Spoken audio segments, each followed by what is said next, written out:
18절까지 한 절씩 교독합니다. 여러분은 자기를 위하여 또는 온 양떼를 위하여 삼가라. 성령이 그들 가운데 여러분을 감독자로 삼고 하나님이 자기 피로 사신 교회를 보살피게 하셨느니라.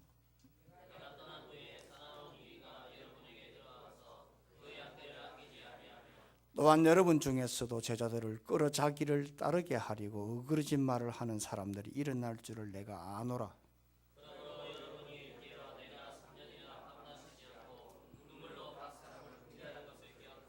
지금 내가 여러분을 주와 및 그 은혜의 말씀에 부탁하노니 그 말씀이 여러분을 능히 든든히 세우사 거룩하게 하심을 입은 모든 자 가운데 기업이 있게 하시리라. 여러분이 아는 바와 같이 이 손으로 나와 내 동행들이 쓰는 것을 충당하여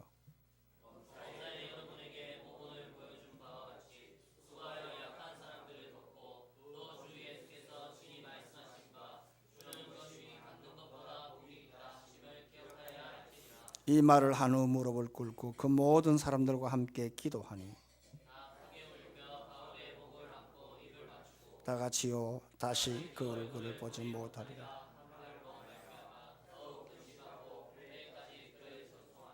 아멘. 지난 8일 국가조차기도회가 열렸습니다. 매년마다 국가 수반을 모시고 드리는 국가조찬기도회, 이번에 문재인 대통령이 참석을 했습니다.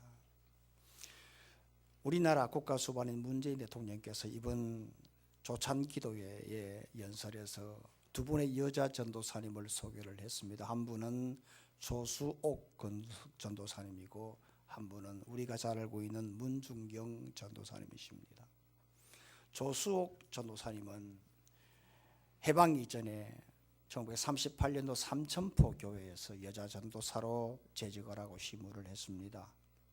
신앙이 얼마나 올곧았는지 신사참배를 이렇게 거부하자 일제로부터 사형 선고를 받았습니다. 하나님의 은혜로 해방이 되고 난 다음에 초록에서 삼천포의 인혜원이라고 하는 고아들을 섬겼습니다. 평생토록 고아와 약자들을 헌신한 그 헌신을 기리기 위해서 소개를 했습니다. 또 한 분은 제가 여러분들에게 한두 번 소개한 바로 신안 일대의 사도 바울로 이렇게 자리매김하셨던 문중경 전도사님이십니다. 이분은 어린 나이에 남편으로부터 소박을 받고 그리고 신안에서 목포로 나와서 목포 북교회에서 1938년도 27년도에 예수를 믿고 회심하고 난 다음에 이 신안 정문리 교회에서 1950년 공산군에 의해서 죽창에 맞아 순교할 때까지 전라남도 신안 일대에서 사도 바울과 같은 그런 큰 일을 감당했던 그런 여성 전도사님이셨습니다. 이 문중경 전도사님이 기여한 영적 영향력은 어마어마합니다. 우리나라의 기독교 역사에 지금 현재 한국교회에 큰 획을 이루었던 많은 분들이 문중경 전도사님으로부터 복음을 들었고 그리고 먼 친척벌 되고 그리고 문중경 전도사님으로부터 복음을 듣고 우리나라 대학 선교, 오늘날 우리 한국교회의 제자훈련과 그리고 사랑방 운동을 크게 이렇게 인프라를 만들었던 고 김중근 목사님은 문중경 전도사님을 이렇게 기억을 하면서 수례를 했습니다. 문 전도사님은 새벽같이 큰 바랑은 어깨에 메고 다니는 이렇게 주머니 같은 옛날 대나무로 만들었던 기억하실 것입니다. 큰 바랑을 메고 둘러매고 나가서 누룽지를 얻고 잔치집이나 초상집에 음식을 거두어서 가난한 자들에게 나눠주는 대신 거지였다. 거지를 대신했다는 말입니다. 그리고 바랑 속에 감기약이나 연고를 넣고 다니며 병자들을 신방하고 그리고 약을 발라주며 만져주고 기도해준 대신 의사였다. 의사를 대신했다는 겁니다. 그리고 마을에 망나니 같은 자식들을 눈물로 기도하고 훈계하며 때로는 어머니 대신 회초리를 든 대신 어머니였다. 그리고 그분은 마을의 목자였고 만민의 어머니였다 했습니다.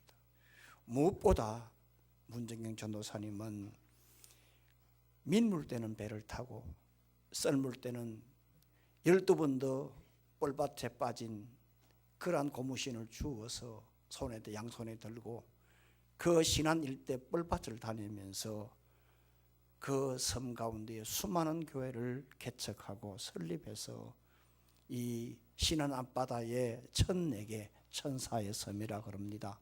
1004개의 섬 가운데 수많은 교회를 개척하고 교회를 세웠던 지독히 교회를 사랑했던 여전도사였다고 수레를 하고 있습니다. 제가 여러분들에게 한 몇 달 전에 미얀마에 외국인 최초로 병원을 이렇게 개원한 장철호 선교사님을 여러분들 기억을 하실 줄 모르겠어요. 이분이 12년 전에 서울대학 치대를 나왔는데 의사 전성기 때에 이분이 이제는 본격적으로 선교를 해야 되겠다 생각을 하고 이제 간 곳이 바로 중국이었고 중국 생활을 정리하고 미얀마로 갔습니다. 그때 자기에게 중학교, 고등학교 다니는 아들이 있었습니다. 그런데 거기 가서 사역을 할 때에 이제 병원을 이렇게 세우려고 하니까 이게 CTS에서 이게 소개를 했어요. 그런데 이 방송을 보고 감동을 받은 두 분이 미얀마에서 이 장철호 선교사님이 이 외국인 최초로 병원을 세우려고 하니까 건축 헌금을 했어요. 그래서 얼마 전에 작년이죠. 개원 예배를 드렸어요. 제가 이것까지는 말씀을 드렸는데요. 그때에 이 두 분을 초청을 했어요. 감사 표시로 하니까 그 두 분이 참 정중하게 고사를 하면서 그저 병원이 잘 세워져서 그 환자를 잘 치료하고 그 병원을 통해서 복음이 확산되고 미얀마의 교회가 세워지시면 좋겠다라고 하는 정중한 고사의 뜻을 보내왔어요. 참 저는 이러한 간증을 보면서 제가 참 교회를 사랑하구나 하는 걸 제가 느꼈어요. 그리고 그 병원에 미얀마 장철호 선교사님이 사역하는 이 병원에 또 참 특별한 분이 계시는데 부산 범일동에 가면 부산 일신기독병원이 있어요. 그 병원에서 30년간 봉직을 하다가 은퇴를 하시고 그리고 지금 이 미얀마 장철호 선교사님이 사역하는 이 외국인 병원에서 같이 사역을 하고 있어요. 이분 역시도 아무런 어떤 보수나 영광이 없어요. 그저 교회 사랑에서 자신을 던지고 있어요. 제가 이 통영에서 만난 분 가운데 제가 참 감동받은 분이 있습니다. 아실 분인지 모르겠습니다만 바로 박택렬 집사님이신데요. 이분은 교회를 세우는데 자신이 가지고 있는 요트까지 팔아서 교회를 세웠습니다.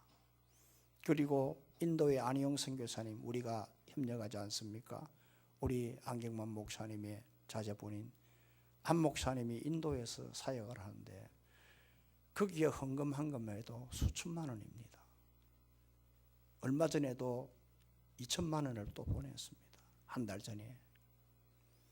그리고 지난주에 태국을 갔다 왔습니다. 치앙마이로. 그런데 엊그제 저하고 만나서 차를 한잔 하면서 이런저런 얘기를 하던 중에 지금 안희영 선교사님이 지금 지불해야 될 돈이 5천만 원이라는 소식을 듣고 이분이 그 얘기하는 계속 걱정이다. 이걸 어떻게 마련하지? 안 해도 되는 겁니다. 생각 꺼도 되는 겁니다. 그런데 계속해서 마치 내가 해야 된다는 식으로 내가 아니면 할 사람이 없다는 식으로 이걸 어떻게 마련하지? 제가 말끔히 봤습니다. 참 교회를 사랑하구나. 할렐루야. 참 지극히 교회를 사랑하구나. 일반 사람들의 돈은 생명이지 않습니까? 5천만 원 단돈 5만 원이라도 아깝지 않습니까? 그런데 무려 5천만 원, 그게 적은 돈입니까? 그런데 이분이 어떻게 마련하지? 혼자서 팔짱을 끼고 끙끙 앓는 걸 내가 직접 바로 그분의 따님이 백다방을 합니다. 무전동에서. 그 앉아 차를 한잔 마시면서 그분이 끙끙 앓는 걸 내가 직접 봤습니다. 지난 목요일 날. 여러분, 제가 지금 소개한 분들의 특징이 뭐냐? 공통점은 바로 교회를 지극히 사랑한다는 겁니다. 교회가 어떤 곳이냐? 이령 박사님은 이렇게 말을 했습니다. 교회는 사랑 하나만으로 다닐 만한 가치가 있다고 했습니다. 다시 말합니다. 이령 박사님은 교회는 사랑 하나만으로도 다닐 만한 가치가 있다고 했습니다. 그렇습니다, 여러분. 교회는 하나님의 사랑이 임하는 곳입니다. 하나님의 사랑은 바로 예수 그리스도의 피입니다. 그 사랑 때문에 예수님을 이 땅에 보내시고 십자가에 못 박으시고 그 피로 우리가 구속 곧 죄 사함을 받았다는 겁니다. 따라서 오늘 우리는, 교회는 오늘 바로 예수님의 피값으로 산 것이고 바꾼 바로 현장이 오늘 교회요, 바로 나 자신인 것입니다. 따라서 주님의 피값과 바꾼 교회는 오늘 이렇게 제자들이 모여서 예배를 드릴 때에 성령이 임하고 모여 기도할 때에 그 자리에 오순절의 역사가 나타나고 성도들이 기도할 때에 성령이 임재하고 방언이 터지고 귀신이 떠나고 치유가 되고 주의 영이 임해서 예언과 환상이 나타나고 꿈을 꾸고 비전이 있는 곳이 바로 교회입니다. 그러므로 교회는 어떤 곳이냐? 성령의 저수지입니다. 성령의 근원지입니다. 그래서 예수님께서 하신 말씀 가운데 누구든지 목이 마르면 내게로 오라, 그 배에서 생수의 강, 즉 성령이 흘러 넘치리라고 요한복음 7장 38절에 말씀하셨습니다. 그러므로 여러분, 교회를 사랑하십시오. 교회를 가까이 하십시오. 미국 교포 가운데 윤종 호 목사님이 미국에 40년 전에 가셔서 제가 몇 주 전 오후 전에 말씀했습니다. 신년 특별 새벽 기도회 때에 그분이 개근해서 윤 목사님이 치아를 하자 집이 먼데 이렇게 개근해서 참 수고했다라고 했을 때 그 집사님이 이런 말을 했다고 했습니다. 아닙니다. 교회가 먼 게 아닙니다. 집이 조금 멀 뿐이었습니다. 그분은 교회 먼 것을 생각하지 않았습니다. 남들이 볼 때는 교회가 먼데 그렇게 수고하고 개근하는 것을 지혜할 때에 교회가 먼 것이 아니라 집이 좀 멀었다고. 그분의 마음은 아무리 거리가 멀어도 교회를 가까이 했다는 얘기입니다. 바로 이럴 때에 성령의 역사가 나타나는 것입니다. 교회를 이렇게 사랑할 때에 새벽 기도 때 은혜를 받았고 이분이 하는 사업에 크게 복을 주었고 하나님의 은혜를 주셔서 교회 건축하는데 큰 역할을 했다는 간증을 제가 여러분들 이미 드렸습니다. 따라서 이런 마음을 가지고 이런 생각을 가진 분들, 교회를 사랑하고 교회를 사모하고 교회를 가까이 하는 오늘 이런 분들, 교회에 집중하고 하나님 앞에 가까이 가고자 하는 성도들, 오늘 그 배에서 생수의 강이 흘러 넘침으로 성령께서 강하게 역사함으로 이분이 성령의 은혜 돛담배를 타고 험한 세상을 헤치고 나갈 수 있는 그 은혜를 받게 된다는 사실 앞에 우리 모두가 다 이 시간 교회를 사랑해서 성령의 지배를 받고 은혜 가운데 강건해서 이 한 주도 멋지게 성령으로 다시 한 번 더 새 힘을 얻고 승리하는 복된 한 주가 되고 오늘 이 말씀을 통하여 교회를 사랑하는 것이 바로 성령의 지배를 받는 것이다. 주의 음성 듣는 시간 되기를 예수님의 이름으로 축원합니다. 그러면 성령의 지배를 받으려고 하면 제일 먼저 여러분들이 교회를 사랑하십시오. 교회를 사랑하십시오. 28절입니다. 28절을 다 같이 읽습니다. 시작. 여러분은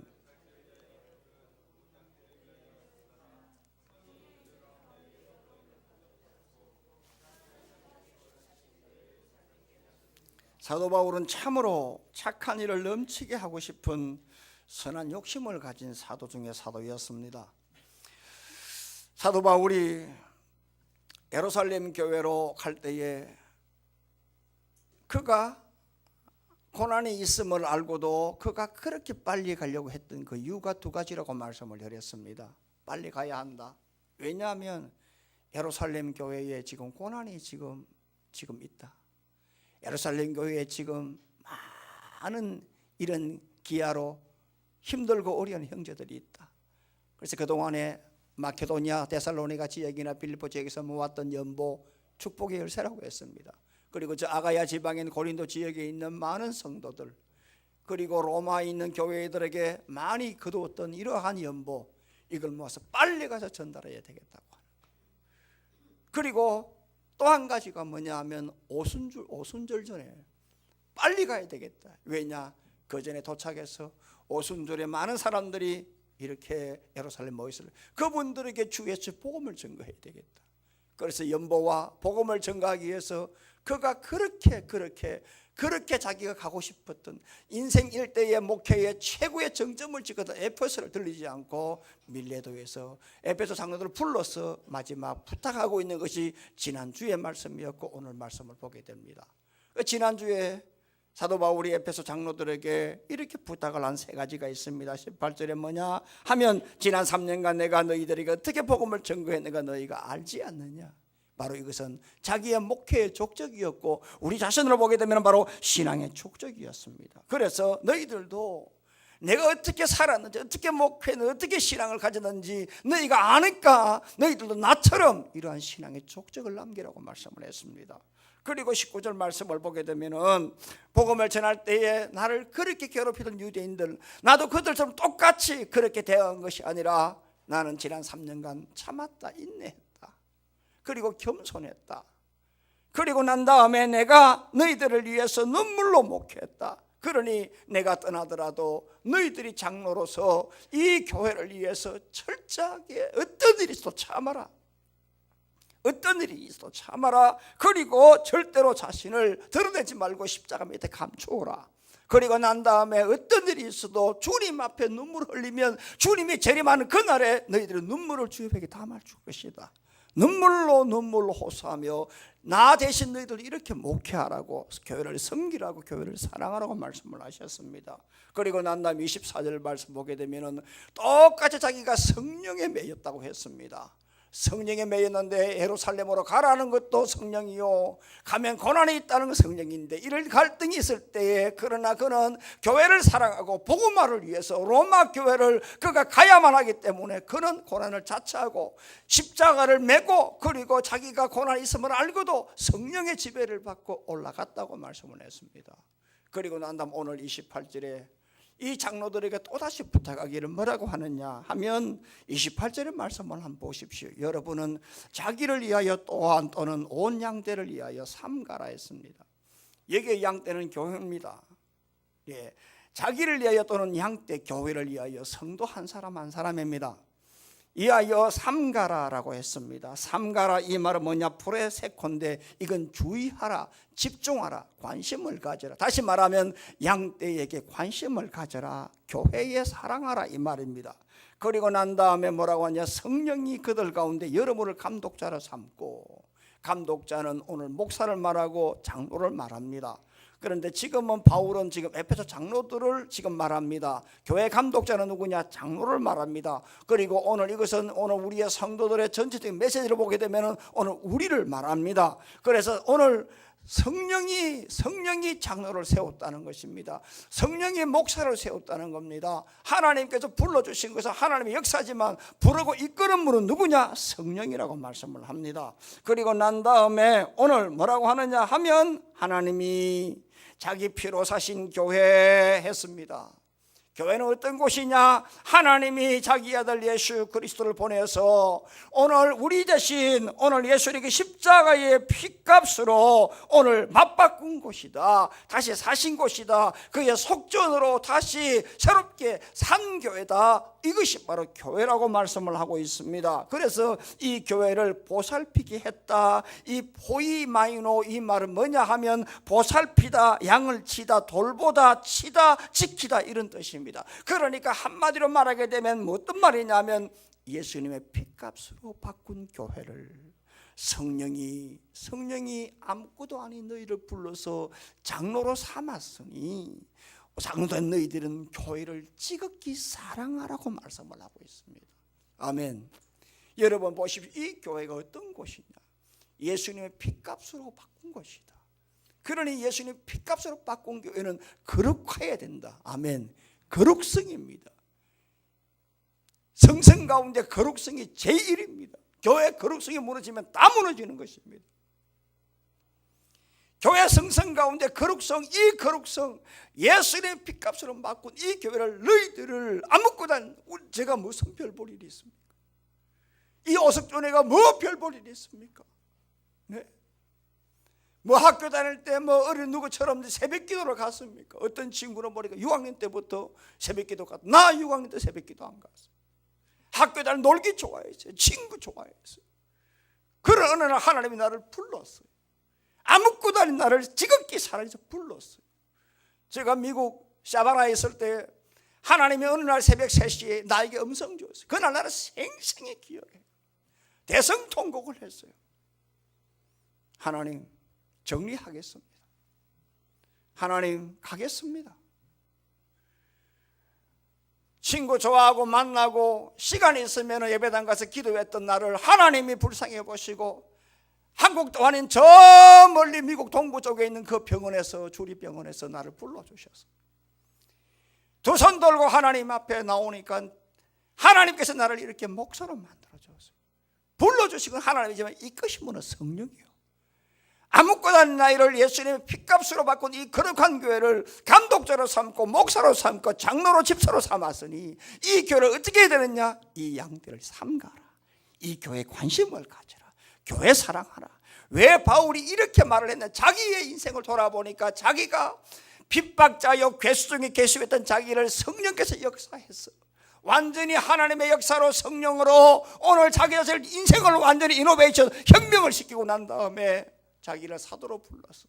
가는 곳곳마다 하나님의 역사가 일어나고 가는 곳곳마다 교회를 세우고 가는 곳곳마다 하나님의 사람으로 나타나고 가는 곳곳마다 하나님께서 함께 해주시고 이 위험할 때마다 성령께서 음성을 주시고 지켜주시고 도와주시는 사람이 있었기 때문에 자기가 오늘 이만큼 되어졌다고. 그래서 자기 자신이 마지막 떠날 때 나는 떠나지만 에베소 장로들은 너희들은 감히 아무것도 아닌 너희들을 에베소 장로로 삼아주셨고 내가 너희들을 위하여 3년 동안 눈물로 기도하며 제자 훈련시켜서 엘더로 제자로 만들었으니 장로로 만들었으니 내가 떠나더라도 나처럼 너희들이 이 교회를 지극히 사랑하라고 마지막 부탁을 하고 있는 것입니다. 사랑하는 성도 여러분, 교회가 어떤 곳이냐 하면 오늘 28절 말씀 보게 되면은 교회는 삼위 하나님이 공동으로 역사한다는 것입니다. 그래서 28절에 보면은 성령이 하나님이 자기 피로 사신 교회라고 했습니다. 교회는 성부 하나님, 성자 하나님, 성령 하나님 이 삼위 하나님께서 같이 공동으로 역사하는 것입니다. 그러니까 이 삼위 하나님이 공동으로 같이 협력의 역사, 이 교회를 사랑할 때에 그 삼위 하나님의 역사가 성령을 통해서 우리에게 역사한다는 사실입니다. 그러니 여러분들이 교회를 사랑하되 더 살아가시고 교회에 집중하되 더 집중하시고 교회를 가까이 하되 더 가까이 하실 때에 성령이 역사하는 귀한 은혜가 있을 줄로 믿습니다. 교회를 사랑하기를 주의 이름으로 축원합니다. 영락교회 가게 되면 마당에 김흥락 장로님의 순교비가 있습니다. 6.25 사변이 일어나고 난 다음 이제 부산에서 낙동강 전투에서 이제 우리 한국이 절체절명의 위기가 있을 때에 9.28 인천 상륙 작전을 통해서 공산군이 막 이제 후퇴할 때입니다. 숨어있던 김흥락 장로님이 이제는 공산군이 물러갔겠지 생각을 하고 교회를 갔습니다. 그런데 교회에 남아있던 공산군이 이 장로를 보고 잡아서 취조를 하고 고문을 했습니다. 내가 이 교회에 왜 왔느냐? 이분이 했던 말이 두 마디였습니다. 나는 교회를 사랑한다. 나는 우리 교인들이 형편이 어떤가 보러 왔다. 그리고 나는 이 교회의 장로다 했습니다. 그리고 이 김흥락 장로님이 그 젊은 나이에 45살에 교회 마당에서 순교했습니다. 여러분, 교회는 말이죠, 교회는 건물이 아닙니다. 교회는 조직이 아닙니다. 제도 아닙니다. 교파 아닙니다. 교회는 우리입니다, 여러분. 예수 그리스도 구원받은 우리들을 말합니다. 아멘. 그러므로 오늘 우리가 이 교회 공동체, 오늘 예수 믿는 오늘 우리의 공동체, 이 교회 건물은 여러분 헐면 그만이었습니다. 새로 지을 수도 있어요. 그러나 우리 교회는 변하지 않는 겁니다. 이 교회를 지극히 사랑하십시오. 고 김구 주석은 우리가 모르는 면이 참 많습니다. 이분은 교회를 얼마나 사랑했는지, 얼마나 교회를 사랑했는지. 이분이 이런 말을 할 때에 오해하는 분이 있습니다. 이분이 1945년도 상해 임시정부 때 연설할 때에 신생 독립국가인 우리 조국을 성경의 진리 위에 세운다. 그리 씌우고 난 다음에 경찰서 10개 짓는 것보다 교회 하나 짓는 게 낫다. 건물로 언뜻 이해하기 쉬운 말 같으나 이 말씀 안에는 교회를 지극히 사랑한 교회 사랑이 묻어 있는 겁니다. 여러분, 어떤 사람이 성령의 지배를 받습니까? 교회 사랑하는 자에게 하나님이 성령으로 기름 부어주신다는 사실을 알아야 합니다. 사도 바울이 에베소 장로들에게 마지막으로 부탁했던 것 뭐냐 하면, 아무것도 아닌 너희들을 장로로, 감독자로, 성도로, 목사로 불러주셨다면 예수님의 핏값으로 맞박은 이 교회에 관심을 가져라, 삼가라, 집중하라, 가까이 하라, 사랑하라, 이 말입니다. 우리 모두가 다 교회를 사랑해서 성령의 지배를 받고 은혜 속에 살아가기를 주의 이름으로 축원합니다. 또 하나, 훈계인 말씀인 은혜의 말씀을 듣고 든든히 쓰라고 합니다. 31절로 32절을 다 같이 읽습니다. 31절 32절 시작. 그러므로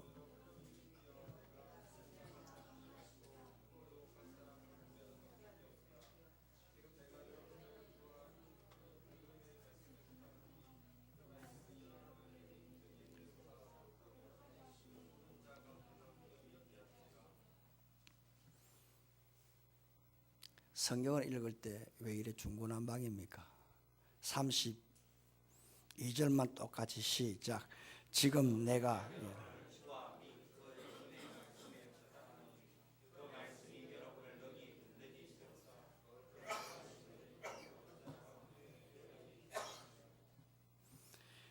사도 바울이 지금 자신이 에베소 장로들에게 내가 이제 가게 되면 앞으로 이 에베소 교회가 당면할 문제가 있다, 두 가지를 지금 걱정을 하고 있습니다.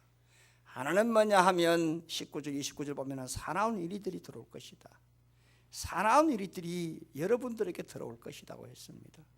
그리고 양때 교회를 아끼지 않을 것이다, 해칠 것이라고 했습니다. 또 하나는 뭐냐, 30절 말씀 보게 되면 이 이단들이, 이 사나운 이리들이 들어와서 여러분 중에서도 제자들을 끌어 자기를 따르게 하려고 분파 교회를 쪼개버린단 말이에요. 요즘 말로 산을 옮기게 된다 이 말입니다. 신천지들이.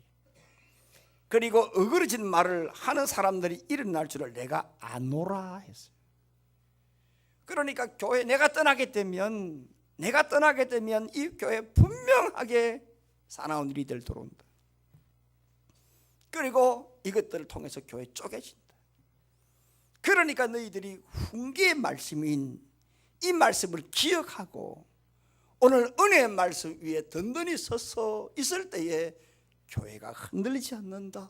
성령의 역사이기 때문이라고 말씀을 하고 있습니다. 그래서 여러분들 이 사나운 이리에 대해서 여러분 생각을 해야 돼요. 이 사나운 일이라고 하는 것은 뭐냐 하면 바로 양의 가죽을 쓴 거예요. 이단들을 말하는 거예요. 이단들은 절대로 자기 자신을 드러내지 아니에요. 항상 가면을 써요. 마귀들은 가면의 도사예요. 마귀들은 속임의 도사예요. 천사의 모습을 가졌어요. 비스무리해요. 거짓을 너무나 말을 잘해요. 절대로 자기 자신을 드러내지 않습니다. 그리고 항상 말씀과 능력으로 왔다고 하지만 결국에는 뭡니까? 자기 이익을 취하는 거예요. 이러한 이 지금의 이단들은 29절 말씀 끝에 보게 되면 뭐라고 하느냐 하면 양떼 아끼지 않는다고 했어요. 이 아끼다 페이도마 이 말은 뭐냐 하면은 삼가다인데 이단들의 결국에는 뭡니까? 마지막에 양을 아끼지 아니해요. 절대로 양을 아끼지 아니해요. 돌보지 않습니다. 굶겨 죽습니다. 왜 부흥사들의 수명이 3년이라는 줄 아십니까? 왜 처음에 부흥사할 때에 은혜 받았다지만 왜 3년만 지나면 그 주위에 있는 사람들 다 떠난 줄 아십니까? 먹을 게 없기 때문에 그렇습니다. 영적으로 배가 고프기 때문에 그렇습니다. 목사는 날마다 성도들에게 신령한 젖을 가지고 줘야 되는데 젖을 주지 않으니까 핏배되고 굶어 죽는 겁니다. 그래 영양실조 걸리는 것입니다.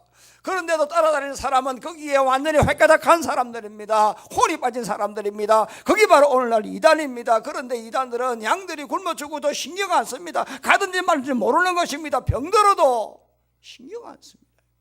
이게 여러분 이단들의 특징입니다.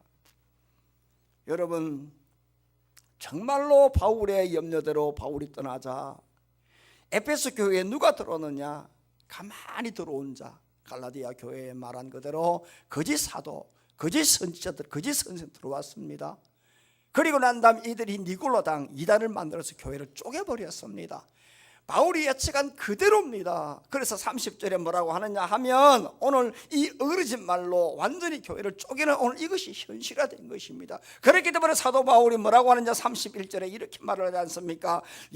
그러므로 여러분이 일깨워 내가 3년이나 밤낮 쉬지 않고 눈물로 각 사람 훈계하던 것을 기억하라. 3년간 훈계의 말씀을 기억하라. 그리고 32절 말씀에 오늘 그 은혜의 말씀에 부탁하노니 이 말씀이 여러분을 능히 든든히 세울 것이라고 했습니다. 그러니까 너희들이 이런 이단 유혹에 사나운 이들에게 오늘 이러한 핏배단 영혼이 되지 않도록 훈계의 말씀을 기억하고 훈계의 말씀인 은혜의 말씀 위에 든든히 서서 있을 때에 너희들이 성령의 지배로 이단이 흔들리지 않을 것이라고 말씀을 합니다. 여러분 왜 훈계 말씀이 은혜의 말씀일까? 왜 바울이 이 훈계를 기억하라 그리고 왜 은혜의 말씀이라고 했을까? 그것은 바로 베드로 후서 1장 20절로 21절의 말씀을 보면 답을 찾을 수가 있습니다. 성경의 모든 예언은 사사로이 풀 것이 아니니 예언은 언제든지 사람의 뜻으로 낸 것이 아니요 오직 성령의 감동하심을 받은 사람들이 하나님께 받아 말한 것이니라 했습니다. 훈계의 말씀은 예언입니다. 성경에서 예언은 성경입니다. 성경은 성령의 감동으로 받은 것이라고 했습니다. 그러므로 오늘 우리가 훈계의 말씀, 오늘 이 말씀을 기억을 하게 되면 성경은 성령의 감동으로 적은 것이기 때문에 훈계의 말씀을 기억하면 성령의 감동을 받습니다. 성령의 감동을 받으면 은혜의 말씀을 받게 되는 것입니다. 은혜의 말씀을 받게 되면 지혜가 생기는 것입니다. 해안이 생기는 것입니다. 오늘 가부를 알게 되는 것입니다. 선악을 구별하게 되는 것입니다. 악과 진리를 알게 되는 것입니다. 그러므로 오늘 여러분들 항상 훈계의 말씀을 기억하십시오. 그 말씀을 기억할 때 성령이 역사합니다. 그 성령이 역사하면 하나님의 은혜를 주게 됩니다. 그 은혜를 받게 되면 지혜가 생기고 지혜가 생기면 선악을 구별하게 되고 구별하게 되면 내가 가야 할 길을 가게 되는 것입니다. 엉뚱한 길로 가지 않는 것입니다. 그런데 왜 이단에 빠질까? 하나님의 말씀을 기억하지 않기 때문에, 사람을 따라가기 때문에, 이익을 따라가기 때문에 가서 이상한 공부방에 가가지고 결국 뒤집어지고 엉뚱한 길로 가게 되고 가정이 깨지고 자녀를 버리게 되고 그런 일들이 지금 우리 주위에 지금 얼마나 많습니까? 여러분 은혜의 두 가지입니다. 하나는 특별 은혜가 있고 하나는 일반 은혜가 있는데 일반 은혜는 신자나 불신자에게 주는 은혜를 말합니다. 비를 말하고 공기를 말하고 햇빛을 말합니다. 이건 다 주는 겁니다. 바람을 주는 겁니다. 자연을 주는 겁니다. 나무를 주는 겁니다. 다 삼라만상의 일반 은혜입니다. 그러나 특별 은혜는 이건 영적인 것입니다. 영적인 것입니다. 이건 우리에게 주는 은혜, 죄사함, 영생, 구원, 지혜, 은혜, 하늘의 것을 말합니다. 그런데 이 하늘의 것은 어디서 나오냐? 하나님의 말씀에서 나옵니다. 그러니 우리가 하나님의 말씀을 사모하고 이 말씀을 기억하고 이 말씀에 든든히 설 때에 하나님의 특별한 은혜, 이 말씀을 통해 성령이 역사하는 것입니다. 제가 얼마 전에 부산을 갔을 때인가 하여간 기억이 잘 안 나는데 제가 깜짝 놀란 적이 있습니다. 어느 대형 버스인데 요즘 뭐 대형 버스 가면 아파트를 지으면 코팅을 하잖아요. 예, 홍보한다고요. 하여간 파란색인가 색으로 전체를 도배를 했어요. 색깔이 너무 특이했어요. 저건 뭐지? 해서 이제 신호대기한테 봤어요. 보니까 세상에 교주 위만이 신천지 선전하는 홍보용 차량이 대형차요. 아니 세상에 대한민국의 한 분이 헌법에 종교의 자유를 허락했지만 이제는 신천지가 대놓고 지금 홍보를 하고 돌아다니고 있어요. 나 정말 깜짝 놀랐어요. 어떻게 이 백주대낮에 이런 일이 있을 수 있을까? 이런 일이 있을 수 있을까? 그리고 신호가 차가 많이 밀려가지고 이제 됐어요. 어디 보니까 지금 막 떼거지로 사람들 우르르 내리는 거예요. 홍보 직원들이에요. 여러분, 왜 이들이 그리 해가닥할까요? 왜 이들이 미쳐버릴까요? 왜 지금도 여러분 그 지금 신천지 본부 앞에서 지금 완전히 심장 가슴이 완전히 절단난 그 부모들이 1인 시위를 하고 피켓을 들고 있을까요, 여러분? 그건 교주 이만희에 대한 그 사상과 그게 완전히 물들었기 때문에 그래요. 훈계의 말씀에 은혜의 말씀에 든든히 서있지 못하게 이런 일이 일어나는 거예요. 그러니까 여러분들이 항상 훈계의 말씀 가운데 은혜의 말씀을 듣고 든든히 설 때에 성령의 지배를 받고 성령의 지배를 받을 때에 사람의 생각이 달라지는 겁니다. 아멘. 이단의 유혹에 빠지지 않는 겁니다. 가만히 들어온 자 니고돌라당에 이렇게 에베소 교회 같은 이러한 우스운 일들이 일어나지 않는 겁니다. 여러분들이 아시는 저 사랑하는 친구 김재헌 목사가 엊그제 어느 신문에 칼럼을 썼더라고요. 요즘 미투 운동이 일어나니까 칼럼을 썼더라고요. 이 친구는 여러분 알다시피 서울대학 쳐가지고 합격을 했으나 등록금이 없어서 못 간 친구라고 제가 여러분들에게 한번 말한 적이 있는데 들은 분이 있을 겁니다. 정말 클레버합니다. 뛰어납니다.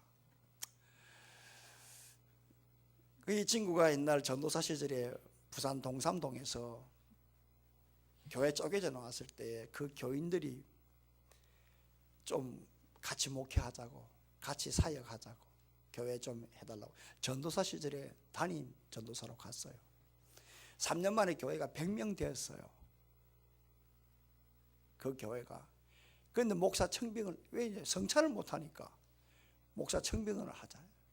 그래서 이분은 김재헌 목사는 깔끔하게 나왔어요. 지금 그 교회가 어떤 교회냐 하면 부산 영도 동삼동에 임무선 교회입니다. 그 교회 목사님이 류머십니다. 예, 다 붙은 종교 집단에 잘못하게 이 유튜브 되기 때문에 이건 여러분 명예훼손이 되기 때문에 제가 그렇게 말합니다. 양해해 주시길 바랍니다. 저도 우리 처장님 알다시피 제가 요즘 우리 뭐 이 문제가 하도 명예훼손해서 제가 민감합니다. 그분이요 음주운전하고 여자 건드리고 그래도 파묻히는 거예요. 심각해요, 여러분. 단자 붙은 데가 문제라고 했잖아요, 제가. 극단.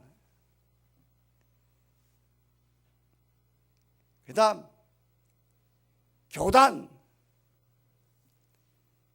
그 다음에 시를 쓰고 하는 이런 아류들. 그뿐만 아니라 종교 집단에도 문제가 있어요. 왜 이렇게 사람들이 맛이 갈까? 왜 이렇게 성도들 이단에 빠질까? 왜 주에 지금 교회들을 섬기고 있는 사람들이 그렇게 뺑뺑 갈까? 훈계의 말씀인 하나님 말씀에 바로 서 있지 못하기 때문에 그렇습니다. 하나님 말씀 앞에 오가는 목사님 말씀들은 우리 모두가 다 부들부들 떨어야 됩니다. 아멘. 아멘. 그렇게 부들부들 떨 때 옥 목사님이 그 말씀을 그렇게 해놓으니까 사모님도 그 영향을 그대로 받았더라고요. 죄송한 얘기지만 제가 여러분들과 함께 같이 제자훈련해서 제가 4년 전에 엄보장학회에서 제1회 우리 교회가 대상 받지 않았습니까? 그때 갔을 때에 시상식장이 난리가 났거든요. 오정현 목사님 때문에 그때 막 그 안성 사랑의 수양은 거기 있으면 난리가 났습니다. 오정희 목사님 그때 막 자중하고 있을 때인데요, 막 난리가 났습니다. 그때에 오카노 목사님 사모님께서 강단에 딱 올라서 마이크를 딱 들고 이렇게 했어요. 사랑의 교회 수준이 이것밖에 안 됩니까? 여러분들이 소리를 지르는 것 대신에 우리 오정현 목사가 하나님 말씀 앞에 부들부들 떨도록 기도해야 되지 않습니까? 나 속으로 부창부수다. 할렐루야.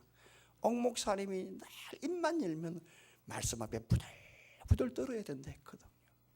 주의 말씀을 기억하고 은혜의 말씀 앞에 든든히 서기를 주의 이름으로 축원합니다. 그래야 성령의 지배를 받습니다. 마지막 하나는 주는 신앙 습관을 가지십시오. 그렇게 해야 아름다운 뒷모습을 남기게 됩니다. 33절로 35절까지 다 같이 읽습니다. 시작.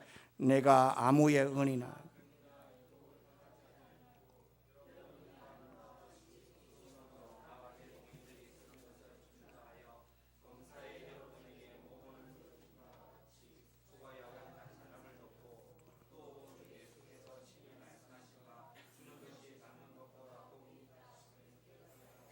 사도 바울은 선교 사역을 할 때 얼마든지 요청할 수가 있었고 얼마든지 요청할 수가 있었고 그것도 많은 것을 요청할 수가 있지 않았습니까?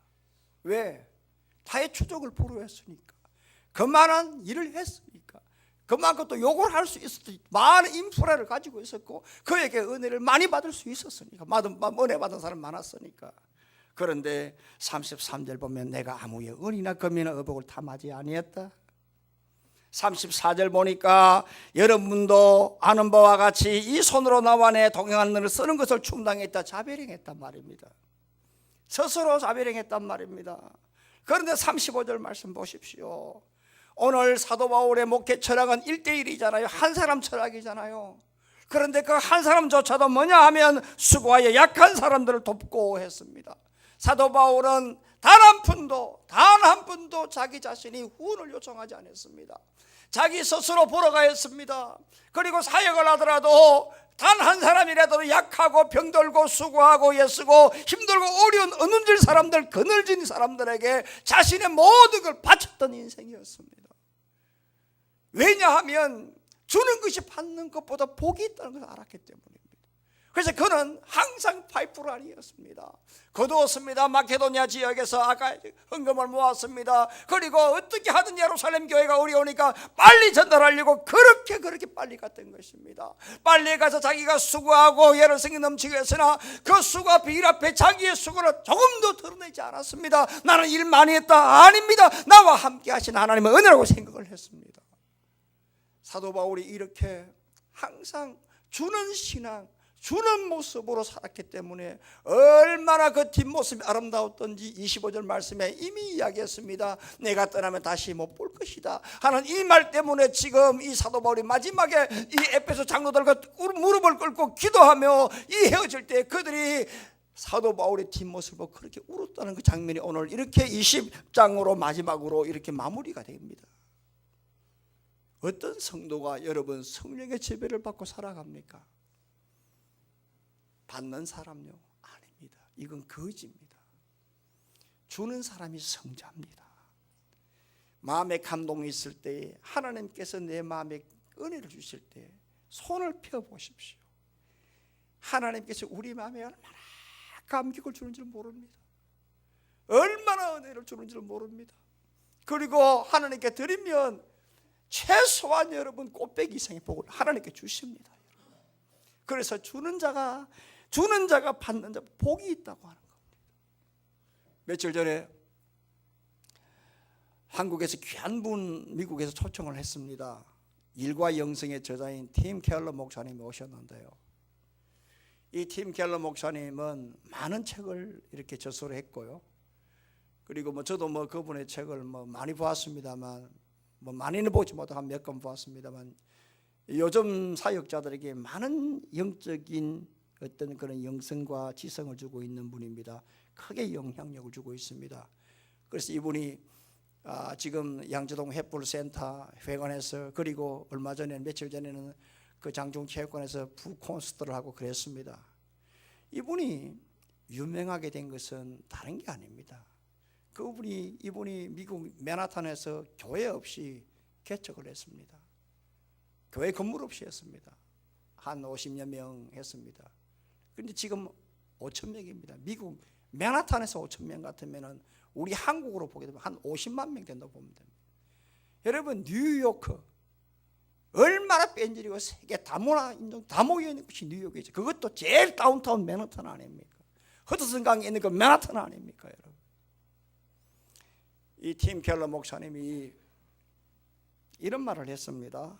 교회는 권력과 돈이 없고 약할수록 존경을 받는다. 교회가 건물이나 권력이나 부가 커지면 교회 지도자들은 여기에 무릎을 꿇고 부패하게 된다. 다시 말하게 되면 교회가 주는 교회가 되라 이 말입니다. 주는 교회가 될 때에 성령이 역사하고 존경을 받을 수 있다 이 말입니다.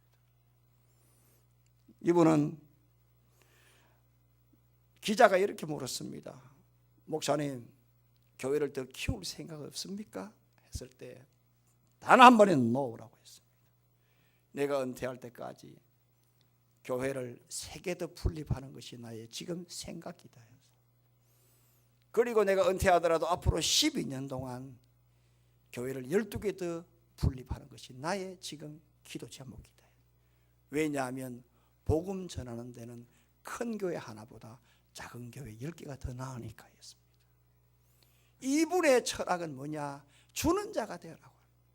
그래서 이 팀 켈러의 목사님이 미국 뉴욕 맨하탄에서 목회를 하면 그렇게 주는 신앙, 이런 습관으로 목회를 하니까 교회는 성령의 지배를 받고 그 세속에 찌든 그러한 새카만 흑인들, 겉은 멀쩡하나 속은 완전히 문드러진 그러한 허울좀 백인들, 히스패닉들, 옐로우 동양인들, 각층의 사람들이 뉴욕에 오는 관광객들마저 이 팀 켈러 목사님의 말씀을 듣고 성령의 은혜를 받고, 이분이 이렇게 사역을 할 때에 교회는 교회대로 부흥되고 이렇게 주는 습관을 가지자 하나님이 이 목사님을 이렇게 들어 사용해서 이 뒷모습이 아름다운 이 모습을 보고 많은 사람들로부터 흠모를 받게 된다는 것입니다.